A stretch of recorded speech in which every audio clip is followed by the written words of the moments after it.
Damn it. I had an error while publishing. I think that's directly related to some monkey shit in my settings, but I just checked it, so I think it was just directly related to my slow internet connection as of late, even though I have cable. Anyway, part 2, Froch versus Dirrel. Like I said, man, I'm not going to apologize for my video on the night of the fight. On the night of the fight, it looked like Dirrel won.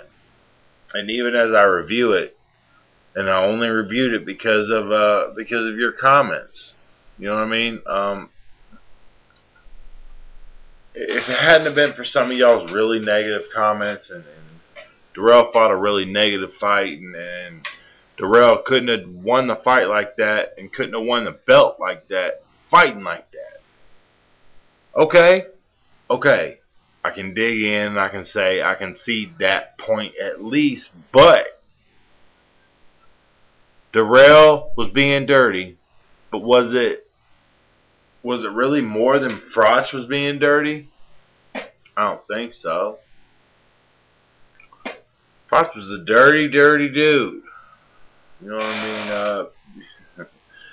Body slamming, and he held his own. He held two. Rabbit punching after the clinch breakup from the referee, and none of that shit. None of it. You can tell me it wasn't a hometown decision because it wasn't a hometown ref and it wasn't hometown judges, but it wasn't my hometown judges. You know what I mean? We get a lot of disrespect this way because of these fights, because they say Americans want to come at us like pussy ass bitches, and basically I'm talking for the Europeans here.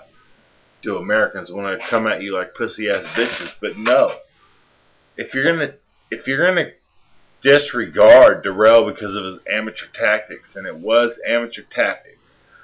I tried to explain in the first video. Look, y'all's comments, y'all's video responses, I accept them all, even the bad ones, even the ones that say lose some weight and quit being an ugly fat fucker on the fucking TV. If you don't fucking like it, you saw my ugly fat fucking face when you clicked on the shit. So if you didn't want to hear what I had to say, you didn't want to hear what I had to say, and that's fine.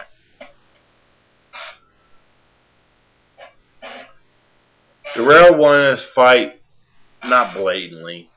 Okay, I gotta concede some points here. Froch made a very good case to win this fight because he was the aggressor, he was the champ, he was in his hometown, and he was trying to make the fight. But Dirrel didn't want to go in close with Froch, and who can really blame him? I mean, really. Froch has way more power than Dirrel. Okay?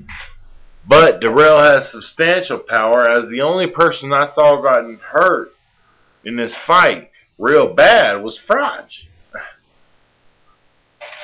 Okay, but he was holding, Dirrel was holding, and he was leaning, and he was doing all kinds of dumbass, amateur, dirty shit that people don't respect nowadays, and that's fine.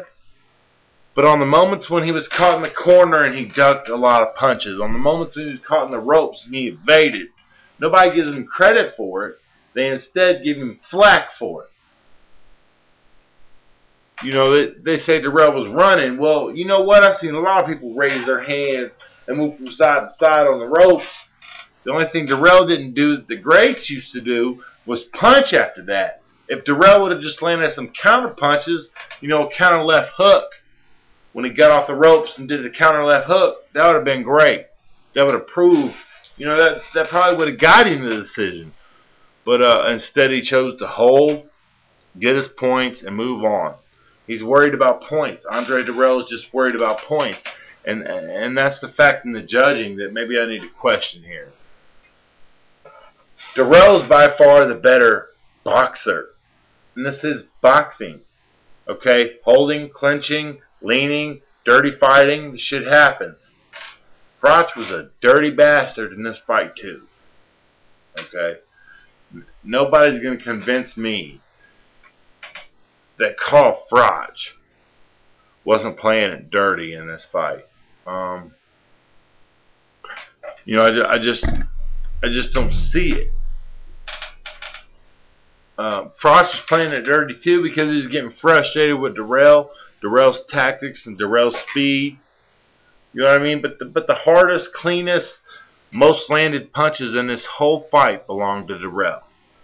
The exciting moments in this fight, hear the crowd scream all you want, but look at the fight and put it on mute and see which punches are landing harder, landing cleaner, and doing more damage.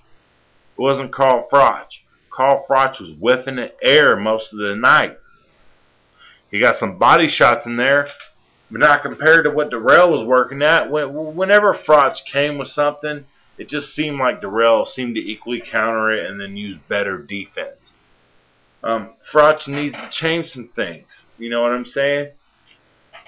As an American and wants to root for American fighters, I've said it before. We're all in different countries. We all want to root for our country, and the only USA fighter I see in this tournament being an actual competitor right now is Dirrel. He just needs to get some discipline. He needs to move up to the professional level of fighting, and he will win the next 2 fights, even if it's Arthur Abraham. Dirrel, all he needs is discipline. Stop being so wild. Stop clenching so much. Stop holding. Stop leaning. Because in another country, in another person's backyard, we saw it with Malignaggi Diaz. We know it'll happen. We know it's coming sometimes. Okay? And when it comes to different countries, it's just even worse. Don't think for a minute that Nottingham judges, that none of them were from Nottingham. None of them were from England. You know, had that biased of a decision. But 115 to 112 is kind of ridiculous.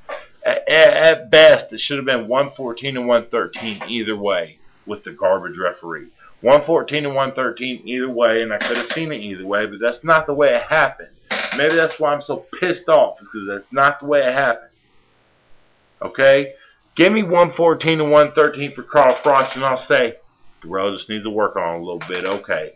Give me 115 to 112 for Carl Froch on 2 cards. Fuck you. Bullshit. You know as well as I do that ain't right. As far as punches landed, punches thrown, look at the fight. Look at it without being a fan. I did it today because of all the comments, all the posts, video responses. Tell me about Carl Froch. Okay? Tell me about it. Tell me about him in this fight. Tell me. I want you to tell me. I want to have opposition here. But I'm saying he was getting frustrated because he couldn't hit nothing. He started being dirty. Andre Dirrel said as long as he's being dirty, I can use this time to rest. He leaned like shit. They both were doing shit in the middle rounds. I mean, you could have, these middle rounds could have gone either way. That's why I can see the argument. But in the end, this isn't HBO. We don't have CompuBox. Okay, we don't have something to tally up. Punches thrown, punches landed. But I bet if you look at it with your own 2 fucking eyes, you're that great scientific development of the new age, your own fucking eyes, and look and see who landed more punches during the fight. I bet it will be Dirrel. And he did use amateur tactics. But if you use amateur tactics against a guy who's not supposed to be amateur, and it works, what does that say about Froch? Amateur tactics works against him. It ain't going to work against Mikkel Kessler. It ain't going to work against Arthur Abraham. It made Froch look like a douchebag too. So this is my part 2. This is my final thoughts on it.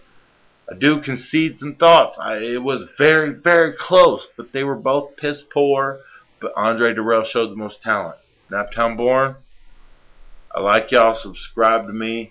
And to all those who watch me, deuces, y'all.